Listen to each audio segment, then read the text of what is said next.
The year was 1853, and the Rowland plantation stood like a rotting monument draped in silk, its grandeur thinning, its secrets thick as the humidity that clung to the Mississippi air. The patriarch, Elias Rowland, had died just 6 months earlier, and the mourning drapes had barely been removed when whispers began spreading. The matriarch, Mrs. Magnolia Rowland, had made a decision so strange, so unsettling. The enslaved people spoke of it only in corners, in night whispers, in the trembling branches behind the smokehouse. Elias had left behind 7 daughters, each sharp in their own dangerous way, each carrying pieces of their father's arrogance, cruelty, and beauty. But he had not left a son, no heir, no male lineage to cement the Rowland legacy. So Magnolia, cold and calculating even in grief, devised a plan not of tradition but of desperation.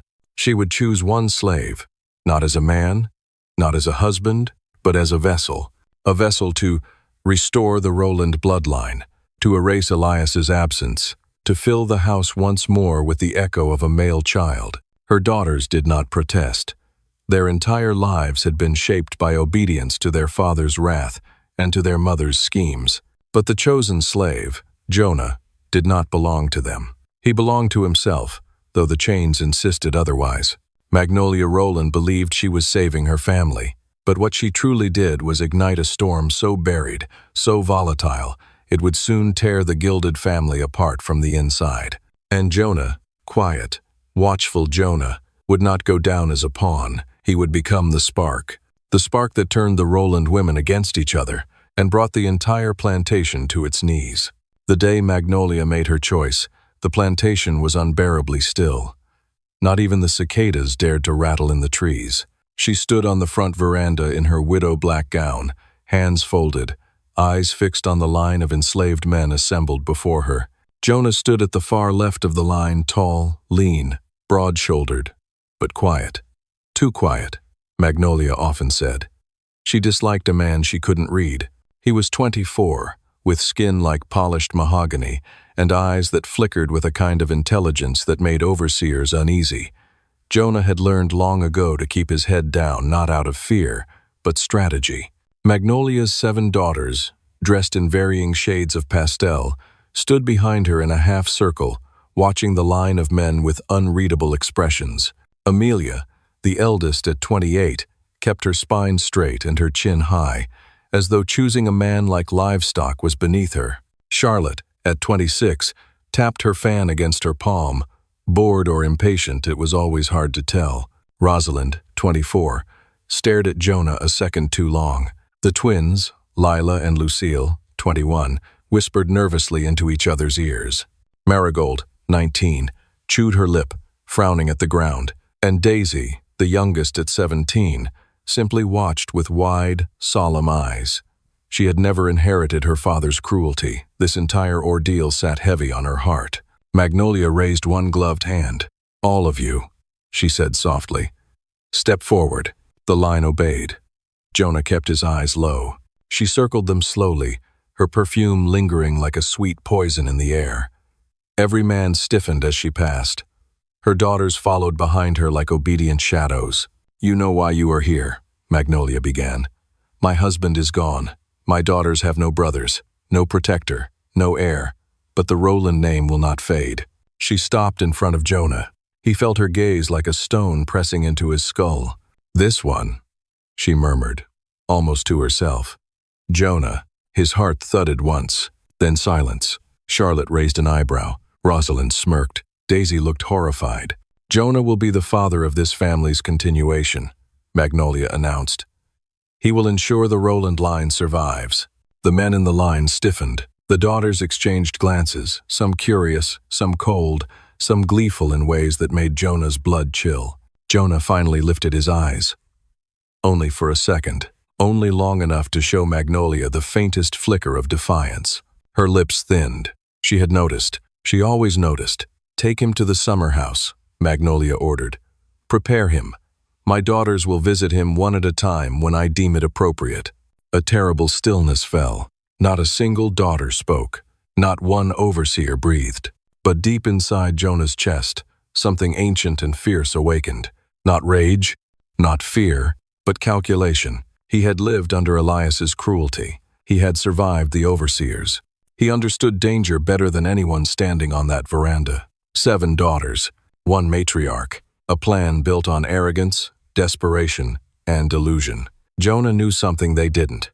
A family that fractures itself from within is a family ripe for collapse. As the overseers led him toward the summer house, Magnolia called after him, "Do not forget, Jonah. This is an honor." He did not respond. He did not turn. He only walked, and inside his silent steps, a storm gathered, one that would soon seep through the halls of the Rowland estate, upending every daughter, every secret, every false smile. Magnolia believed she had chosen Jonah for her daughters, but Jonah, they would soon learn, had his own choices to make, and none of them would save the Rowland name. The morning after the matriarch's decree settled over the plantation like a suffocating fog. The slaves in the quarters whispered in corners, avoiding Elijah's eyes, avoiding even speaking his name as if any acknowledgement might summon punishment.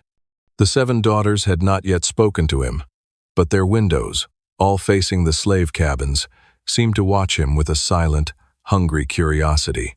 Elijah, forced to remain near the main house, was given chores specifically chosen to keep him visible, mending fences, hauling water, chopping wood close enough that every daughter could watch him through lace curtains. The matriarch was deliberate every hour. Every command was designed to remind him of his new role, or rather, the role she intended to force upon him. But the daughters, they were not as unified as she believed. The first daughter, Lila, the eldest, observed Elijah for hours from her window, her expression unreadable. She was 23, stern, quiet, and had inherited her father's posture, rigid, disciplined, unyielding. Unlike her sisters, she did not smile, did not gossip, did not preen. She simply watched, and Elijah felt the weight of her gaze like a chain. That evening, as the sun dipped gold over the fields, Lila stepped out of the house with the grace and certainty of someone who had made a decision long before she spoke it aloud. "Mother," she said, approaching the matriarch on the veranda where she sat embroidering, "I want Elijah to attend to my room tonight." The matriarch did not flinch. She did not look up, her needle pierced cloth with precision. "This is not attendance," she said coldly. "Say what you mean, Lila." A beat of silence stretched between them. "I choose him," Lila said. For the first night, Elijah, stacking firewood only a few yards away, froze. The matriarch's lips curved not into a smile, but into something colder, pleased in a way that made Elijah's stomach twist. "Good," she said. "A daughter must be obedient." Lila turned to Elijah then. Her face carried no triumph, no cruelty, only duty. "Elijah," she said, "follow me." His breath caught in his throat. Every slave nearby stopped moving, stopped breathing. Obedience meant survival. Resistance meant death. But this command, this one, was a knife at the center of everything human inside him. He followed, not because he wanted to, not because he submitted, but because there was no place on earth he could run from a white woman's accusation, not in 1853. Inside the house, the halls smelled of polished oak and lavender. Lila walked ahead of him without speaking, her footsteps soft but certain. She opened her bedroom door, stepped inside, and motioned for him to enter. She closed the door behind them. For a moment, Lila simply stood there in silence, her hands clasped in front of her, her chest rising and falling too quickly. She was nervous more than he expected. Elijah watched her carefully, unsure if she was fragile or dangerous. Then she surprised him. "I am not my mother," she whispered. Elijah blinked, unsure he'd heard correctly. Lila moved to her desk and picked up a folded piece of paper. "You need to understand something," she said, her voice trembling. "My mother, she thinks forcing this union will purify our bloodline, that replacing our father's sickness with yours will fix what he broke." Elijah said nothing. The air was thick enough to choke on. "But I don't believe in any of that," Lila continued. "I never did." She finally looked him in the eyes, and he saw it then: fear. Deep, hollow fear. Not of him, of her mother. "Elijah," she whispered, "I don't want to hurt you. I don't want this. But if I refuse, Mother will do worse. Not just to me, to all of us. And to you." She handed him the folded paper. Elijah hesitated before opening it. The content made his jaw clench. A list of punishments, severe ones, all in her father's handwriting, lashings, shackles. A punishment called the cellar treatment, which Elijah had only heard about in whispers. The matriarch had kept the list. Lila had stolen it. "He used these on slaves," she said softly. "Mother wants to resurrect his rules." Elijah felt cold. Lila stepped closer, not with desire, but desperation. "Tonight," she said, "my mother expects sounds from this room. She expects proof that I obeyed." She swallowed hard. "But we don't have to.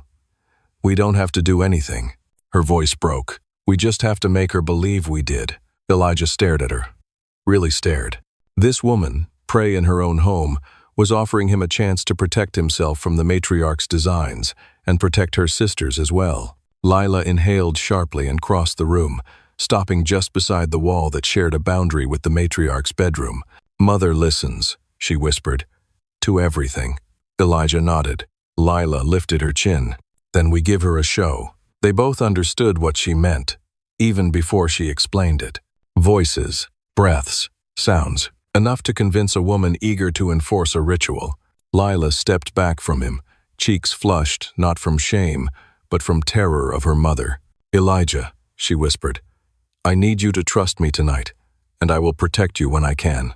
The door creaked suddenly. Both of them jolted, but it didn't open, just the house settling. Or perhaps the matriarch listening from the other side. They exchanged a glance, and then Elijah slowly nodded. He would play the part. He would be careful. He would survive. For tonight. Because he felt this was only the beginning of something twisted, something calculated, something that would entangle all 7 daughters in a ritual designed by a mourning woman who wanted to rewrite fate with someone else's blood. Tonight was Lila's turn, and she had chosen a path of deception instead of violence. But the others? Elijah didn't know what they wanted, or what the matriarch would demand next, but he understood one thing with chilling clarity. This wasn't a household, it was a breeding ground for madness, and his entrapment had only begun. Matilda Harrow had always been a quiet woman in town, gossip-kind in church, stern at home, unremarkable in every way except for the sheer bad luck that seemed to hang over her like a fog. People whispered that her husband's death was a blessing, though no one dared say so where she could hear. 7 daughters born in 11 years, each one a mirror of the man they had lost, same cutting jaw, same ash-gold hair, same coldness tucked behind the eyes.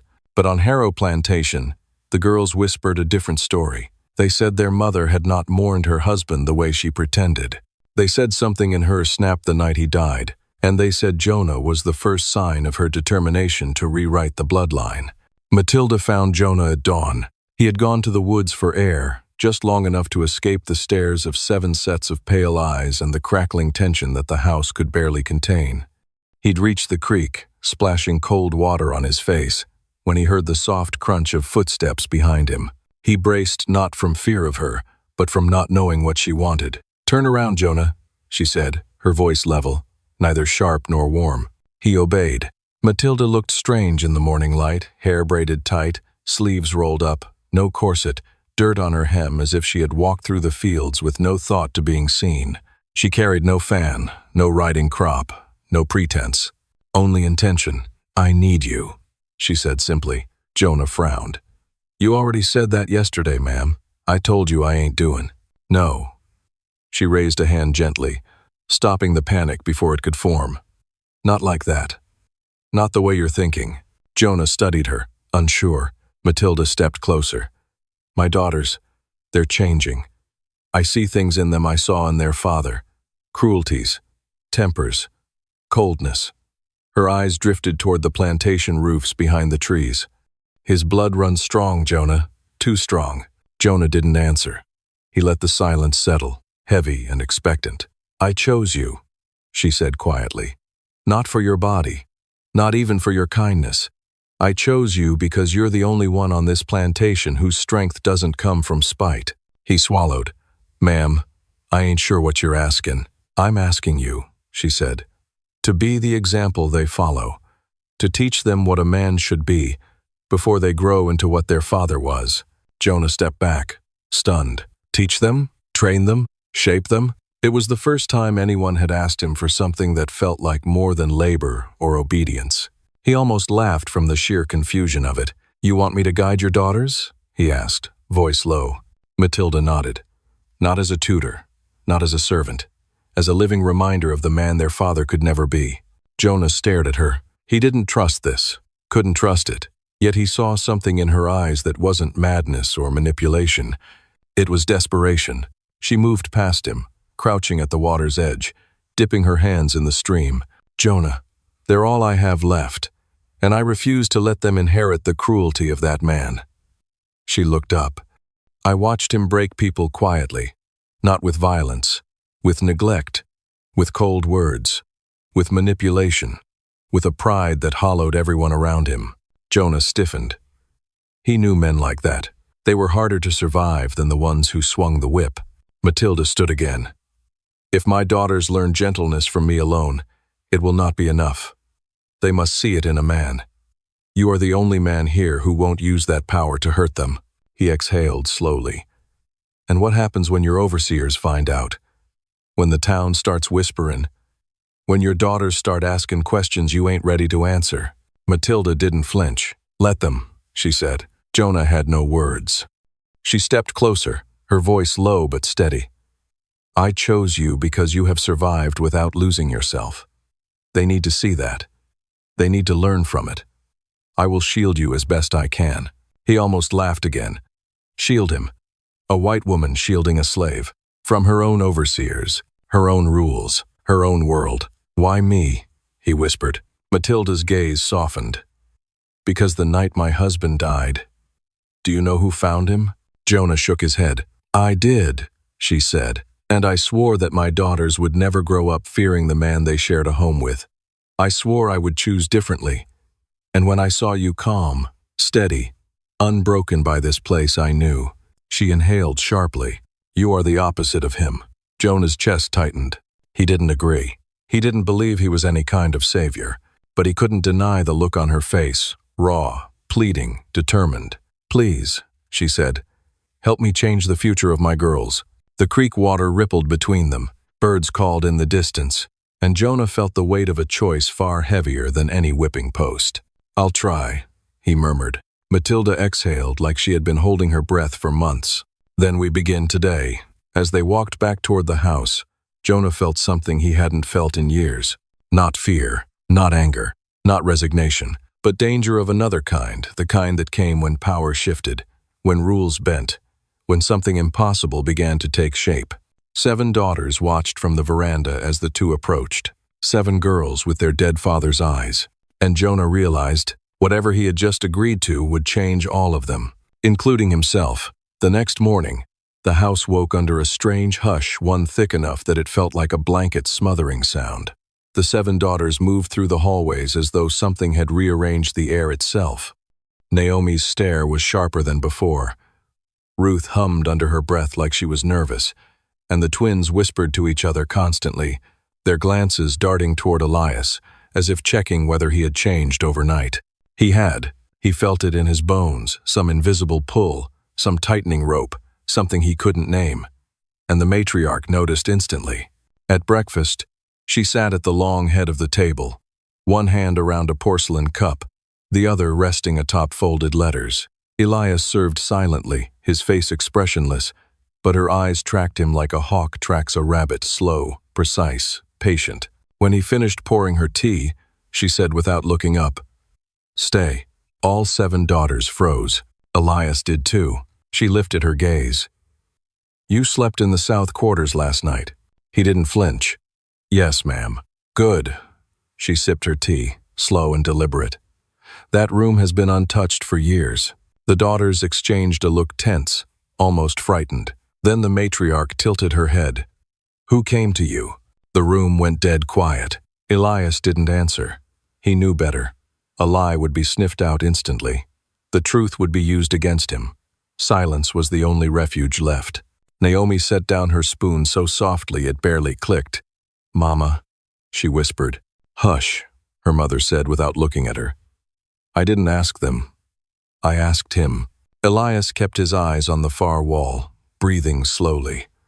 The matriarch studied him for a long moment, her stare trying to peel back whatever he was holding behind his ribs. But Elias was not a man easily read. Years of pain had taught him how to hide his thoughts the way others hid their valuables. Finally, she leaned back, accepting his silence. For now, at dusk, she said, folding her hands. You will report to the back garden. A murmur rippled across the table. The back garden, the one place none of the daughters ever entered alone. The place their father used to take them one by one before the fever took him. Elias nodded once. Yes, ma'am. The matriarch dismissed him, and he left without a backward glance. But the moment he stepped onto the porch, he heard soft footsteps behind him. Ruth.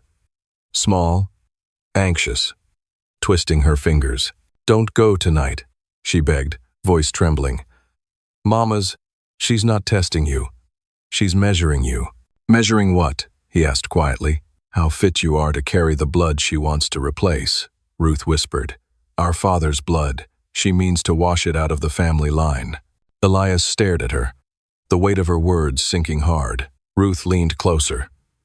You're not chosen, Elias. You're drafted. Before he could respond, Naomi appeared at the top of the steps, arms crossed, chin defiant as ever.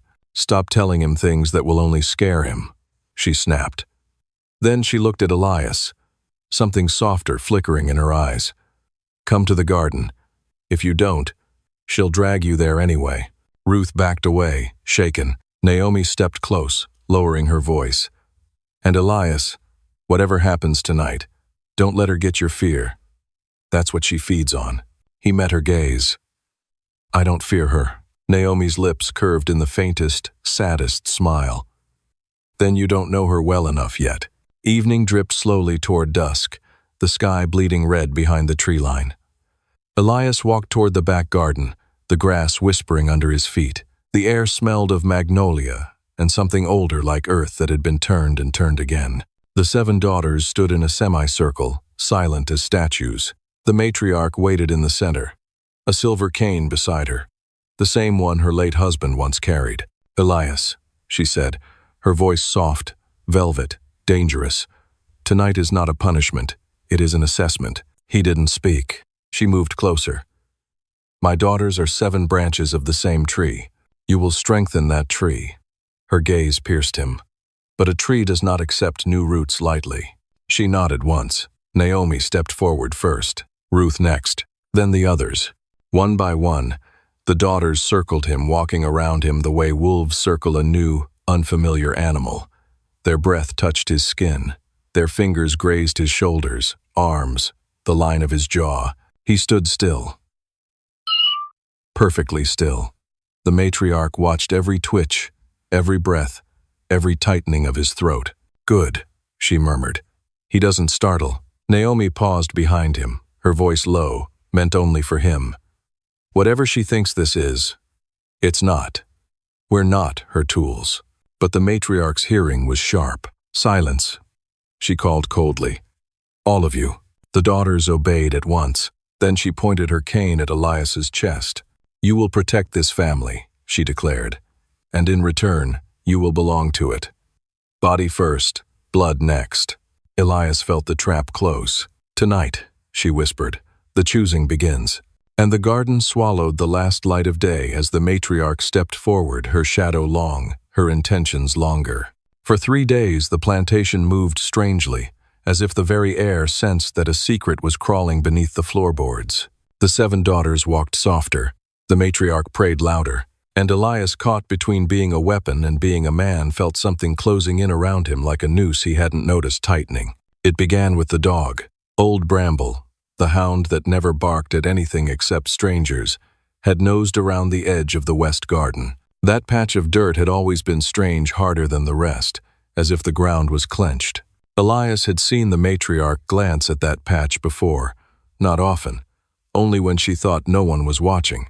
Bramble sniffed, whined, and began to dig. The matriarch flew out of the house, grabbed the hound by the collar, and dragged it away so violently its paws scraped furrows in the soil. The daughters watched from the veranda, pale as ghosts. Elias watched from the carriage house. And he understood. Something was buried there. Something that didn't want to stay buried. That night, the daughters summoned Elias again, this time all 7 at once, the air between them charged with panic instead of hunger. Clara, the second eldest, spoke first. "Elias, someone knows." His chest tightened. "Know what, miss?" Lydia, eyes wide and wet, whispered, "About father." The room froze around the name.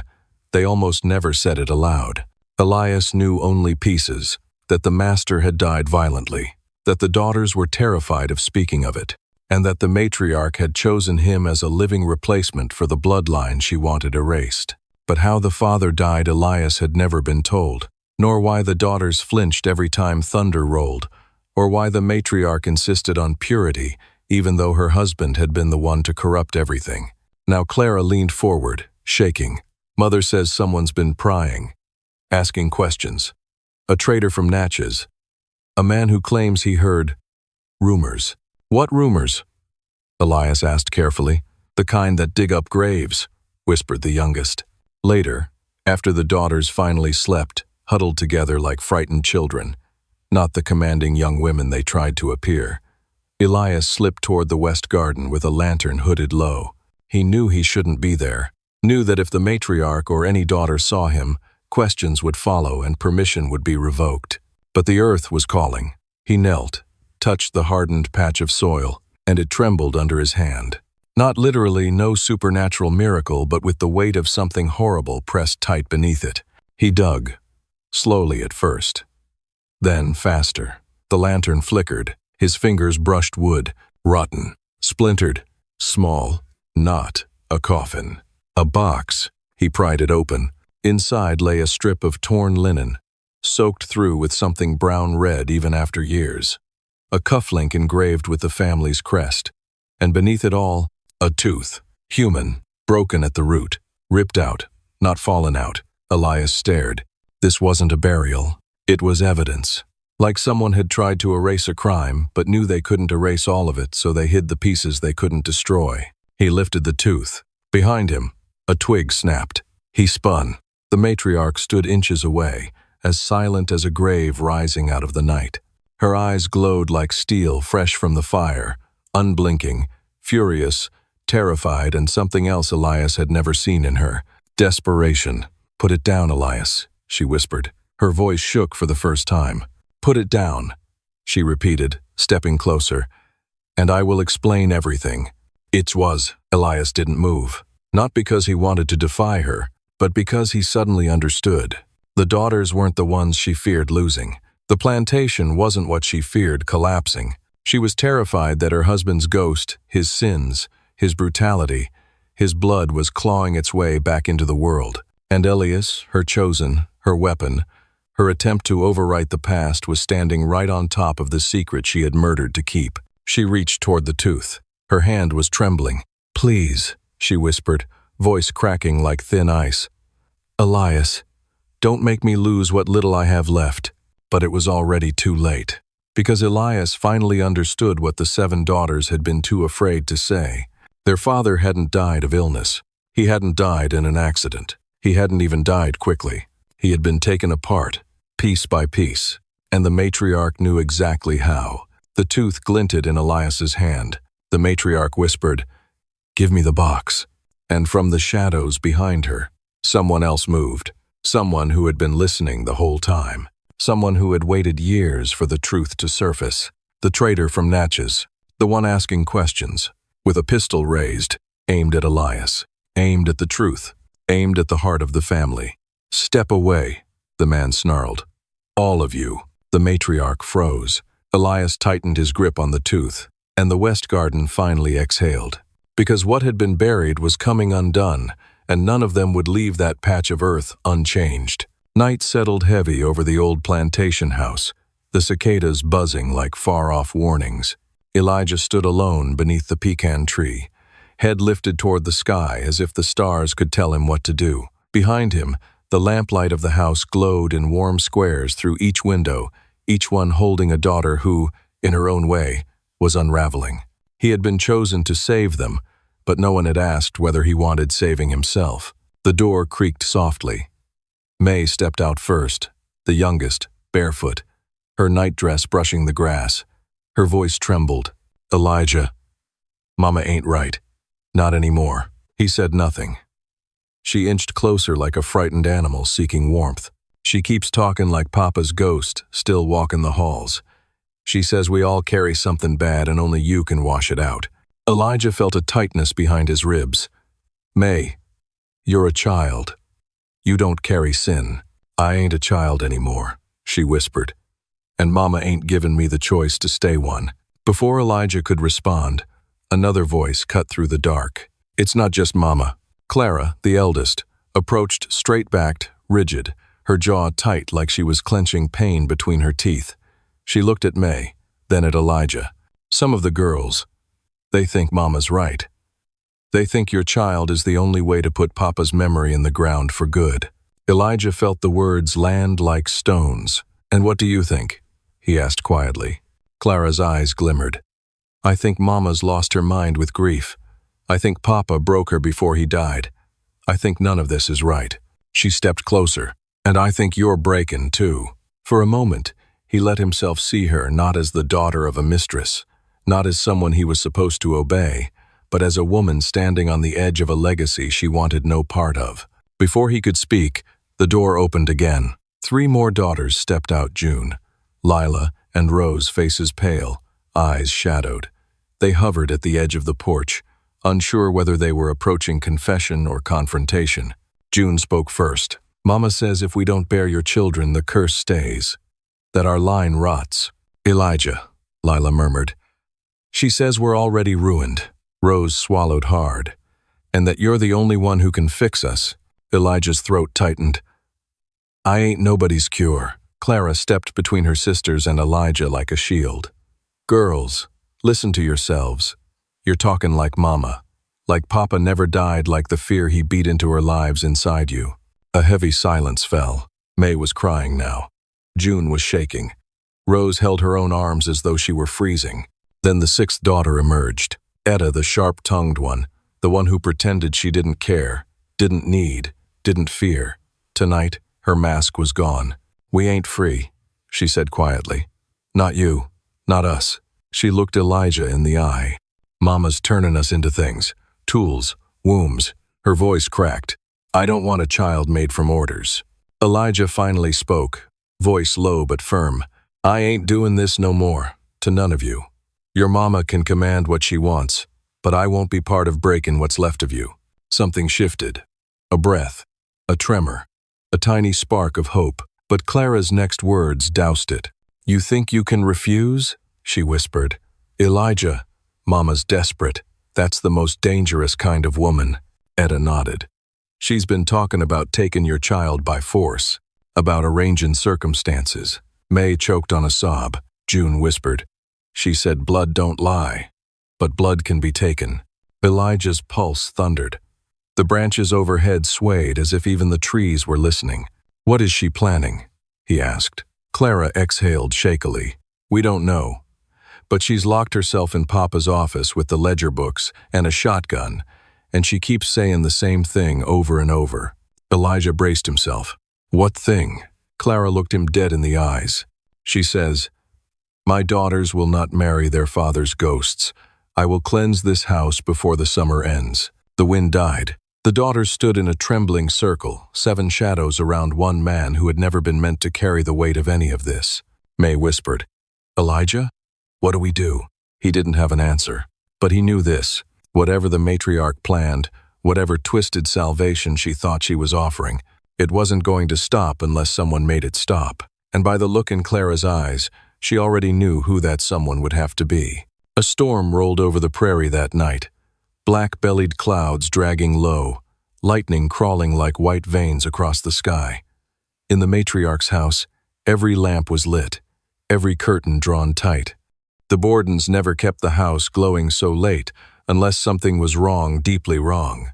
And tonight, dread clung to the halls like mildew. Jonah stood outside the parlor door, sweat slicking his palms despite the cold draft creeping under the floorboards.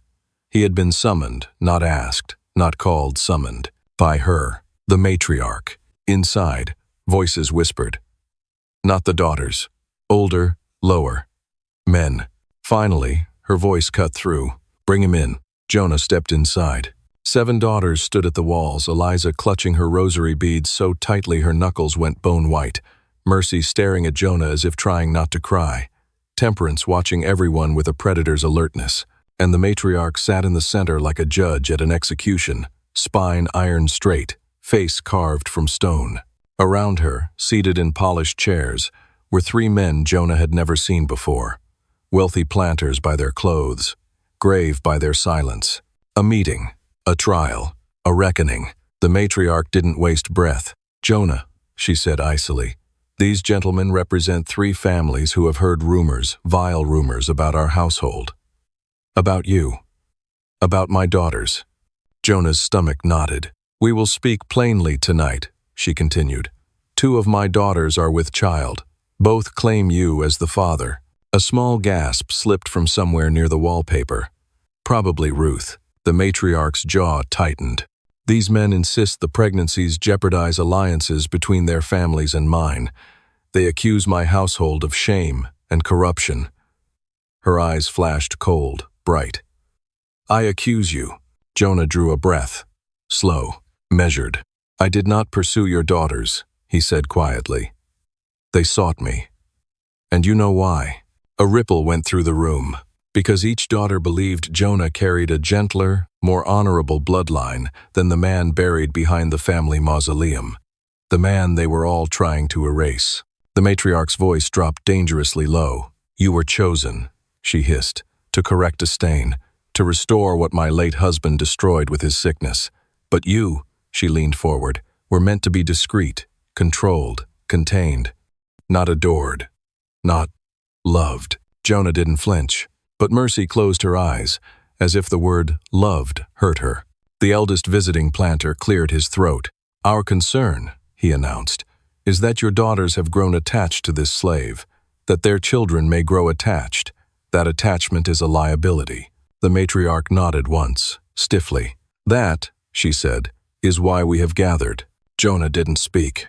He already knew what came next. We will decide your fate, the matriarch said. A crack of lightning illuminated the room, bleaching every face bone pale. Temperance stepped forward. Mama, no, she said sharply. You cannot kill him. He is the father of… Silence, the matriarch snapped. But Temperance didn't stop. She jabbed a finger toward the seated planters. These men do not care about us. They care about power, alliances. Her voice trembled. Not the children, not the future. Eliza finally spoke too, voice shaking. Mother, we did not choose Jonah because he is a slave.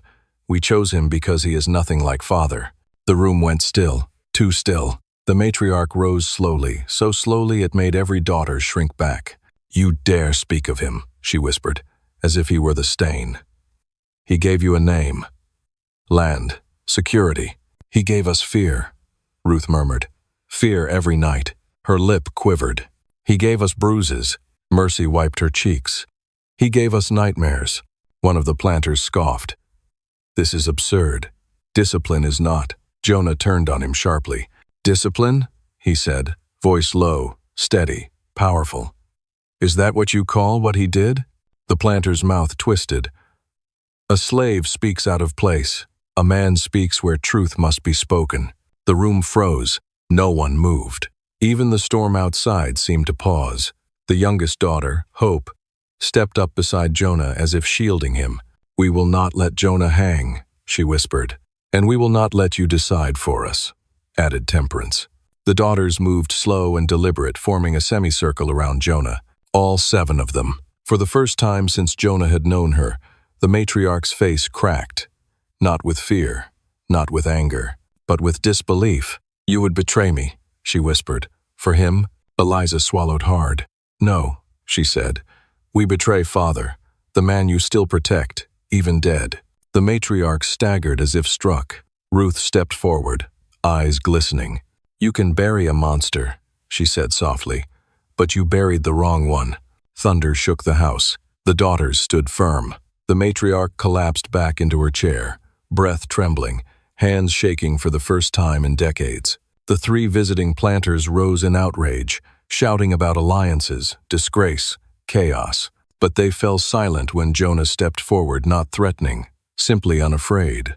"Whatever happens tonight," he said quietly, "your bloodlines end with you. Theirs begin with truth." Two-way. A long, suffocating silence followed. The matriarch finally whispered, "Leave, all of you. Leave my home." The planters stormed out, slamming the door behind them. The daughters remained. Jonah remained. But something had shifted the moment lightning struck the sky. The bloodline had broken, and the matriarch had finally realized she no longer controlled anything at all.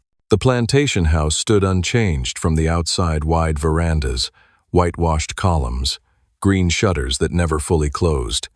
But inside, every wall hummed with the memory of what had happened in 1853, when a grieving matriarch tried to rewrite her family's lineage with 1 enslaved man's body and 7 daughters' futures.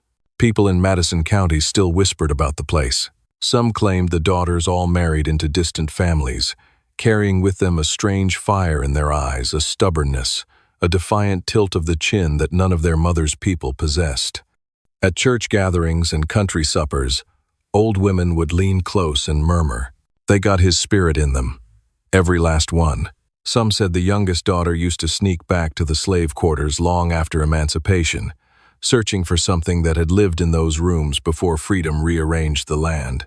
Others said she wasn't searching, she was remembering, because the truth, buried beneath courtesy and hymns, was that each daughter carried a different version of him in their hearts. Not simply his blood, but his protection, his gentleness, his quiet refusal to break. The matriarch, Eliza Rowan, died never admitting to her own desperation.